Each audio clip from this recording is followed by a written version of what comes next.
I recently received an email from a young person in Switzerland who asked a lot of questions that all added up to one big question. How can I get the most out of my Dive Master internship? It's Mouthpiece Monday time.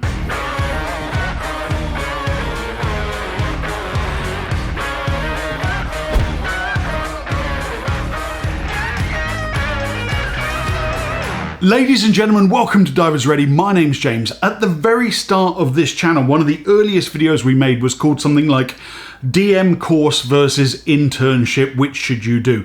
In that video, I discussed the pros and cons of paying to do a set Dive Master course versus doing a Dive Master internship where you actually work at a dive center whilst learning your Dive Master skills.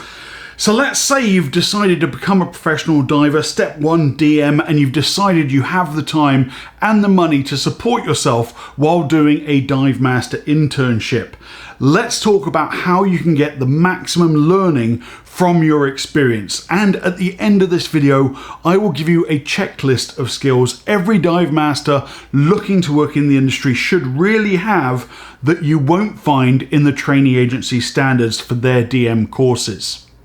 First up then, what type of Dive Master do you want to be? Start with the end in mind. If you're dedicated enough to spend a few months of your life learning this trade and really learning it, you're probably quite a goal-oriented person. But be specific. There is more than just one type of dive operation out there, and therefore there is more than one type of Dive Master. Unfortunately, in the eyes of the major training agencies, this is not the case. A DM cert is a DM cert is a DM cert. It's a blanket certification. But if you read the fine print, it does say that you are only qualified to work in environments similar to those in which you were trained. This is often glossed over in agency marketing efforts and by people who run DM programs. So do your DM with me and you can work anywhere, travel the world as a DM. False. For example, you shouldn't train in Key Largo, Florida if you're planning to work in, I don't know, say Montana. They are wildly different environments. Only an incredibly stupid person would think this is a good idea. And yet the certification allows you to do just that. Let's say your dream job is to work at a busy dive resort in the Caribbean that runs mainly boat charters. It doesn't make sense to do an internship at a quiet, relaxed inland dive center by a lake somewhere with nothing but shore diving. You'll get the same Dive Master certification card, but you'll show up to your job without the relevant environmental experience. Think about where you want to work, then pick a similar operation and environment in which to train. Beware the bare minimum. The DM course, as outlined by the training agencies, is pretty basic. Compared to the complex and diverse range of tasks you'll actually need to perform as a working Dive Master. In other words, a Dive Master role is a lot more involved than the minimum standards for the course. Here is a brief summary of most Dive Master courses' minimum requirements. You need to assist an instructor with different levels of diver training from Discover Diver to Rescue, including skills demonstrations. You need to guide a dive from briefing to debriefing and everything in between. You need to pass a pretty basic watermanship test and a written examination. You need to complete a rescue scenario, a mapping exercise, and an emergency action plan. You need to complete normally 10 dives during the course and have between 50 or 60 log dives by the end of the course in total in your diving career. And that's it. That's the Dive Master course as far as standards are concerned.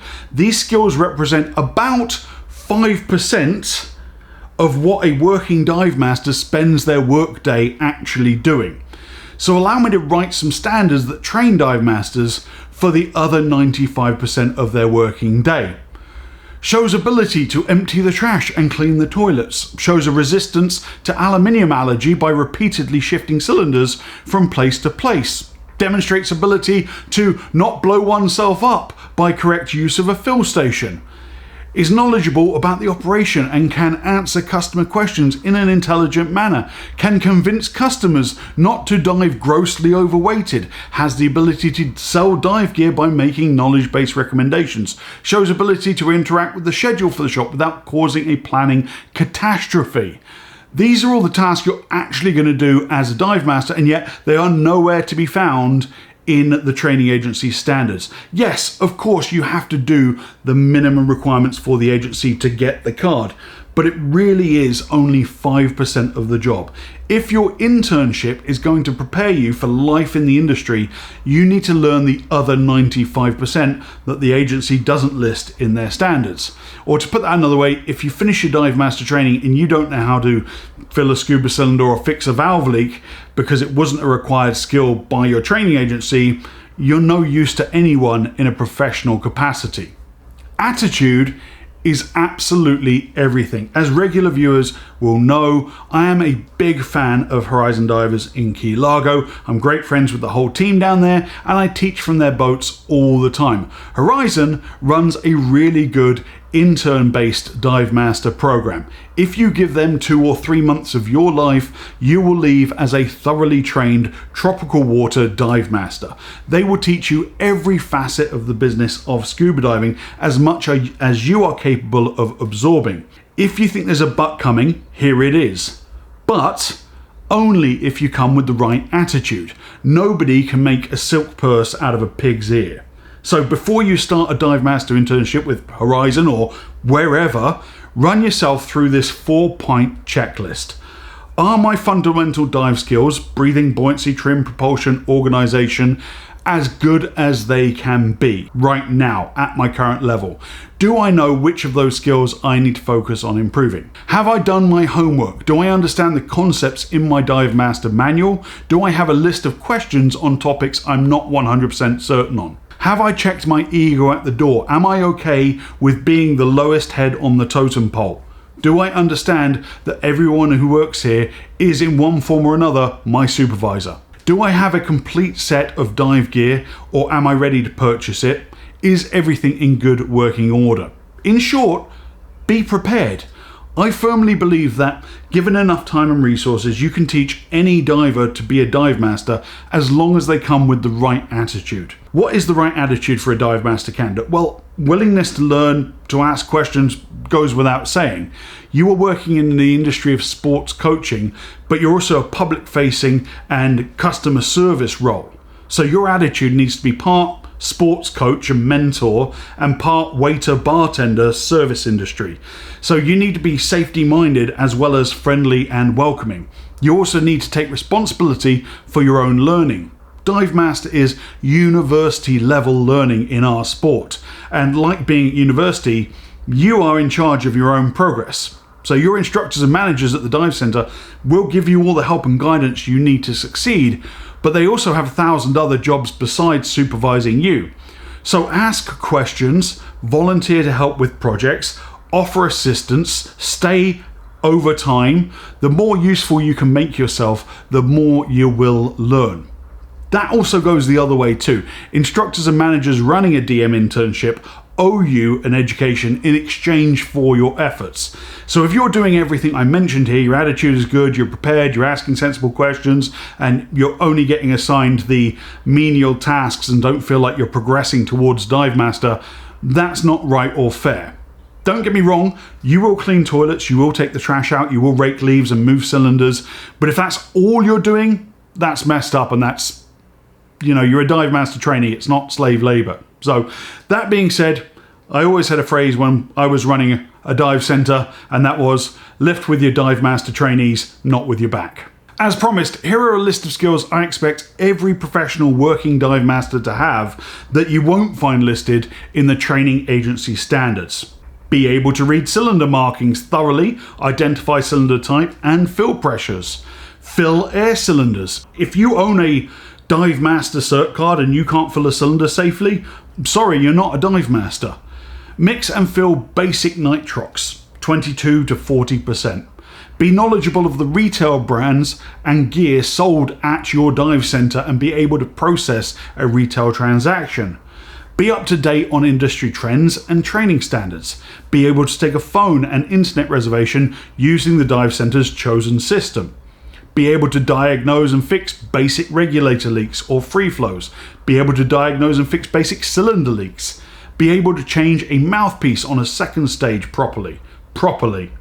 Be able to change your service and LPI assembly. Basic stuff. Be able to assemble an O2 kit and administer emergency oxygen. That should be mandatory for all DMs. I can't believe it's not part of the agency standards. They treat it as a separate course. All dive masters should be able to administer oxygen. No exceptions there. Be completely fluid in the programming and operation of rental dive computers within your fleet. You'd be amazed. I see dive masters all the time that can't operate the computers that they're renting to their clients. It doesn't make any sense. Be fluent in both imperial and metric measurements in terms of depth and pressure. If you're planning to travel, work around the world, or if you're in an area that receives tourists from lots of different places, you better be able to deal in feet and meters and PSI and bar pretty much evenly. I could go on, but I won't. What I'll do instead is I will put a complete list on our website, diversready.com, that you can download for free, save as a PDF, and take with you to your Dive Master internship to supplement the very basic list of skills the training agencies seek. If you gain mastery in all of the agency required skills and master as many of the skills on my list as are applicable to where you train, you can consider yourself to be a highly employable and well-trained dive master. Ladies and gentlemen, thank you so much for watching. Drop me a comment down below with your DM internship stories because I absolutely love to read those. Subscribe to our channel if you feel like you got something out of this video, and I will see you in the next one. Dive safe, dive often.